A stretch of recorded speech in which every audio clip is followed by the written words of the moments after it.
Apparently the Polaris slingshot is a motorcycle. Ah, I love it. You know what's funny about that is you literally sit in the driver's seat the same as you would in a car. I'm pretty sure it's a manual 5-speed transmission. Don't quote me on that. It has a steering wheel. It's a car. Why do they call it a motorcycle? Why do they advertise it as a motorcycle? That literally is hilarious. I mean, if they really want to call it a 3-wheeled motorcycle, be my guest. But if you need a motorcycle license to actually drive it, that's insane. Out of this world. If that's the case, then you need a motorcycle license to drive any 2-door convertible too. I mean, yeah, it's got 3 wheels, but motorcycles aren't supposed to have 3 wheels, so you know. Just know. No. And yeah, another warm, lovely November day with what? Boom! 2009 Yamaha R1. Okay, so I made the video and then I realized I didn't actually show the bike. And I'm sure you guys probably want to see what the bike looks like. It's really clean. There's very minimal. There's one scratch on the tank and it's a small little scratch. I haven't even had to wash it yet because it was garage kept. It was like beautiful when I picked it up. But I cover it every night. It's got this cool MGP exhaust by Hot Bodies Racing. It's got the shorty levers. I put this thing. It's literally like 1 in the morning and I'm freezing, so I want to go inside. But here's the bike. You're gonna see more of it in the future. I want to take that AGV sticker off because I don't have an AGV helmet, so it's kind of weird, or any AGV gear for that matter. But yeah, I'm a big fan of the R1. Hope you guys like it, and you will see more of this in the future. Let's continue on with the video now. Don't ask me why, just embrace it. Believe it or not, I've actually had this bike for 2 weeks now. And today I just want to make a vlog about what has been going on for the past 2 weeks. A lot of stuff, a lot of headaches, and I want to be able to look back at this video and be like, wow, that really sucked.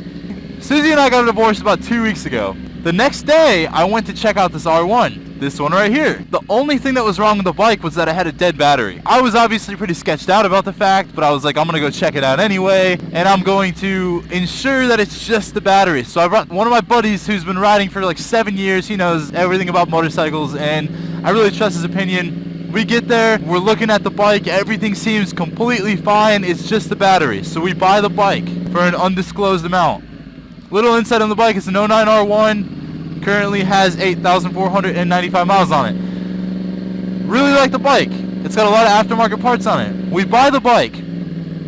My buddy, as a thank you for driving with me about an hour and a half away to take a look at this bike, I say, well dude, you can ride it first. For wasting your Saturday on me, you get to ride the bike first. And he's like, sweet. So the first place we go is to a cycle supply store to pick up a new battery for the bike. And so we get into the store.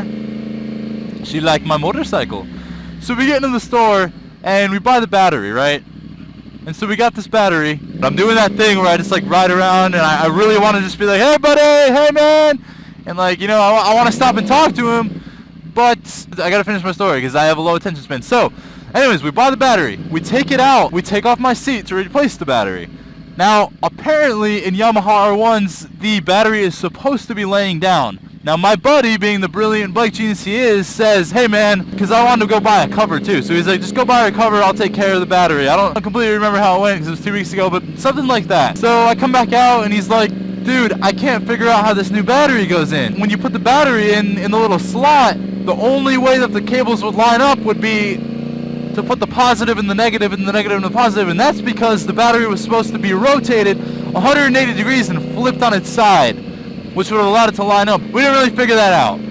So we were like, dude, I cannot figure this out, and for some reason he made the decision and I agreed upon this decision to plug in the battery backwards. Now, my whole life, my parents, everyone I look up to has pretty much told me to, hey, it's Franklin. I remember you, Franklin. You remember me? You told me to slow down that time, and I didn't. Anyway, so we hooked up the battery backwards, long story short, and it obviously doesn't work. So we stretched the cords way out just long enough to hook up the positive, negative, the negative, and when we got it hooked up, the bike turned on just fine. We were like, great, everything's working good. I get on the bike, I back out of my spot, and I go to turn the throttle, and that does not happen. Absolutely nothing happens. The throttle completely unresponsive. I'm like, great, we did something. All I know is we did something. So it turns out there was a Yamaha dealership about a half mile down the road. So I ran this bike a half mile to this Yamaha dealership. They say, oh, we can't look at it today. You're going to have to leave it with us and come pick it up at a later date. So I call them the next day. Yeah, we're not going to be able to look at it until next Saturday, which is like a week from now. So that's a whole entire week from the day I bought it that they're even going to be able to look at it and figure out what's wrong. That was a terrible turn. This bike really does not like going slow. If I'm going under 10 miles an hour, it's like I'm about to stall. Why are you doing this to me? Please go faster. Alright, so anyways, a week goes by. I get a call from the Yamaha dealership. Actually, I had to call them because apparently when I gave them my number, they didn't hear me correctly and they wrote it down wrong. So I get my bike back on Saturday, I believe. Yeah, Saturday. Late Saturday. So I have my bike back on Saturday. It works. Last week, I was really busy, so I didn't really get a chance to record any new videos. So I just kind of uploaded some of my older videos, like the Selling Susie one, and I think the motorcycle cop who was speeding down the freeway one, where I went out and just talked to random people. Whatever. So that week goes by. I don't... Moo! I like that. I wonder if that was intentional. That's kind of funny. So fast forwarding to last Friday, my friend and I had this great night plan. We were going to ride up to his house, which is about 2 hours away, an hour and a half away, if that. And we were going to have, a good night. We were going to drink, all that good stuff. And we're about to leave. We both have everything we need. About to leave. And it's funny because we were comparing our keys, because he has an R6 and I have an R1, and we have like literally the exact same key. We're like, oh dude, look, we got the same key. 20 minutes later, time to leave. My key is nowhere to be found. Absolutely nowhere. Hello pop-ups. They don't like it. So that dog didn't like me. We spent about 2 hours looking for this key. Can't find it. Tear apart my entire room, tear everything apart. This key is gone. 2 hours goes by. I'm like, dude, just go without me, man. I'm not coming. Just go home without me. Whatever. Weekend ruined. I spend the whole night looking for my key. Can't find this key anywhere. The key's gone. That dude almost crashed. The key's completely gone. The next day, I'm like freaking out. I'm like, you know what? I'm stupid for not making a copy of my key. I'm stupid for losing my key. I don't even know how I lost this key. So I'm like, whatever. So I call a locksmith. And apparently these dudes are like magical geniuses. Way smarter dudes than I could ever be. This dude comes to my bike, shines a light into my ignition, and somehow makes a key from just looking in my ignition. I was like, dude, I know it's morally wrong, but you need to start stealing bikes for a living. Not really, I didn't really say that, but like, honestly, I'm kind of scared. It took the dude 20 minutes. All but 20 minutes. Just looking in my ignition, going in the back of his little van, and making me a new key. Literally crazy. I had no idea that was even a thing. But, safe to say, now I have 2 keys, and I have a working bike that I can hopefully have nothing else go wrong with, and start making videos. I've been pretty busy lately, but it's really hot. Like, my bike's overheating. I think it's, November 22nd, and my bike's overheating. It's like 90 degrees outside. This is insane. This dude wants to cross, so we're going to let him. Go ahead, bud. Nope. Shouldn't have done that, but whatever. Anyway, so yeah. That chick looks like she rides. But she had no pants on. Completely counterproductive. Let's cover my top to keep my breasts safe, but not my legs.